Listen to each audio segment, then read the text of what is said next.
WorldCoin, c'est le projet crypto de Sam Altman qui a fondé OpenAI, c'est-à-dire ChatGPT. Alors si vous misez sur l'IA et sur OpenAI, vous pouvez vous demander si c'est intéressant d'investir sur WorldCoin. Donc dans cette vidéo, je vais vous montrer comment extraire de la valeur de cette crypto pour gagner un maximum d'argent si c'est possible, et je vais vous montrer aussi quels sont les bons prix pour acheter et les bons prix pour vendre. Avant de démarrer, je vous invite, si ce n'est pas encore fait, à rejoindre mon Telegram totalement gratuit où je vous partage des analyses rapides. C'est totalement gratuit, donc rejoignez-nous, on est plus de 130 et c'est le premier lien qui est dans la description.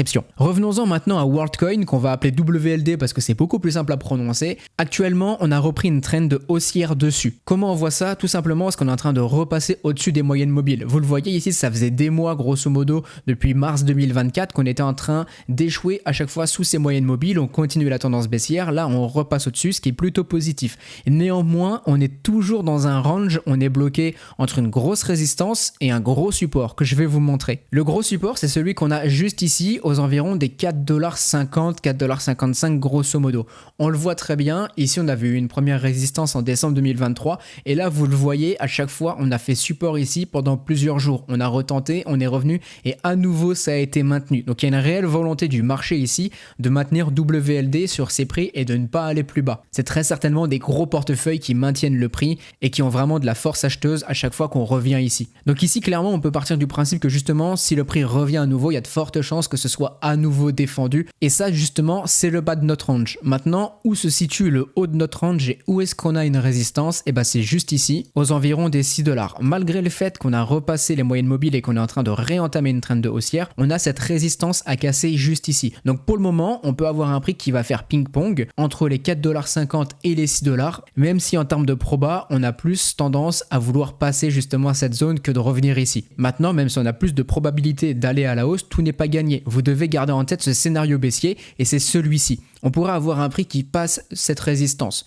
soit celle-ci, soit pour être encore plus prudent, vous pourriez très bien attendre celle-ci aux environs des 6,53$, le haut de cette mèche. Mais partons du principe que notre grosse résistance, c'est ces 6$. Si vous voyez que le prix repasse au-dessus mais réintègre dans la foulée et échoue à transformer cette résistance en support, on pourrait à nouveau avoir le prix qui vient justement taquiner ces moyennes mobiles et si ça repasse en dessous, probabilité d'aller rechercher ce bas de range. Auquel cas, ça serait une super opportunité du coup pour vous pour en acheter pour pas trop cher. Donc la zone à surveiller sur WorldCoin, c'est celle-ci, les 6$. Soit vous achetez en faisant le pari que ça va casser à la hausse, soit vous attendez que ça casse à la hausse et que ça se transforme en support pour acheter. Ou alors, si vous êtes plutôt baissier actuellement sur le marché, vous misez sur le fait qu'on puisse repartir beaucoup plus bas. Autre chose intéressante aussi, c'est que vous le voyez justement, ce gros bottom, il s'est formé ici sous les 0,618 et entre les 0,786. C'est positif. Pourquoi? Puisque ici justement, ces zones sont propices au réinvestissement en général pour ceux qui ont des profils long terme et qui utilisent l'analyse technique, ils vont utiliser les Fibonacci et dès que le prix revient en dessous,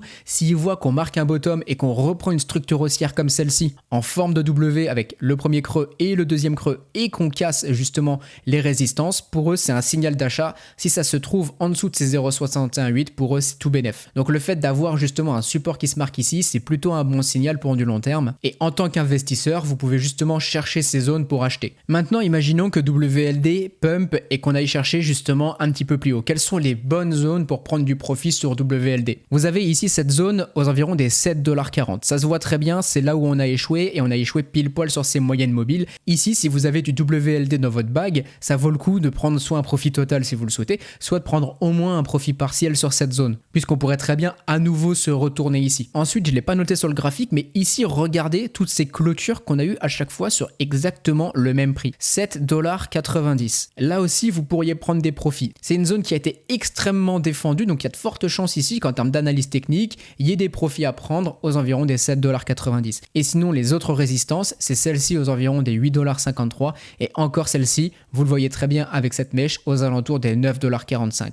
Avant même d'imaginer un ATH, avant même d'imaginer un WLD qui irait faire je ne sais quoi en termes de prix, vous devez d'abord passer toutes ces étapes. Tant qu'on ne les passe pas, ça ne sert à rien d'imaginer un prix extravagant sur WLD. Et si vous voulez plus de conditions que de simplement attendre un prix pour vendre, voilà comment vous pouvez agir sur le marché. Et je vous l'ai dit ici tout à l'heure, ça c'est un W, donc c'est une structure haussière. Vous pouvez attendre du coup d'avoir au niveau de ces résistances des M, donc des structures qui vont être plutôt des structures baissières, avec ce premier pont, on peut imaginer ça comme un pont, ok, qui est plus haut que le deuxième. Donc là vraiment vous voyez qu'on a finalement une reprise baissière du prix, comme on avait exactement juste ici, premier pont et deuxième deuxième pont. Si vous voyez par exemple que le prix passe au-dessus et que ici on commence du coup à échouer et qu'on commence à faire ces formes de M juste au-dessus de la résistance, c'est peut-être une proba pour réintégrer derrière et à ce moment-là du coup un bon signal pour prendre des profits. Si vous n'avez pas envie de simplement miser sur le prix et que vous voulez attendre des structures sur le prix pour prendre vos décisions, c'est ces structures que vous devrez justement surveiller au niveau du prix. En tout cas, si on se base sur du très long terme avec le weekly, on voit que quoi qu'il arrive, pour le moment, on continue une trend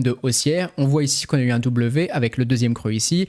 On voit aussi que finalement, on a ce premier creux et le deuxième. On voit que là aussi, finalement, ce support est plus haut que ici. Donc forcément, trend haussière. Et on voit qu'on continue à nouveau là ici à former des W. Donc si jamais par la suite, à très long terme, on venait à casser l'ATH des 12 $ et qu'on partait plus haut en termes de découverte de prix, ça pourrait donner quelque chose d'assez intéressant. Mais là, on est vraiment sur du long terme. Pour le moment, on n'y est pas. Vous savez les prix à surveiller et je vous ai tout expliqué ici. Donc c'est tout pour cette vidéo. Pensez à liker, abonnez-vous, mettez un commentaire, c'est toujours cool pour l'algorithme et je vous répondrai avec grand plaisir. On se dit à très bientôt. Bonne journée tout le monde.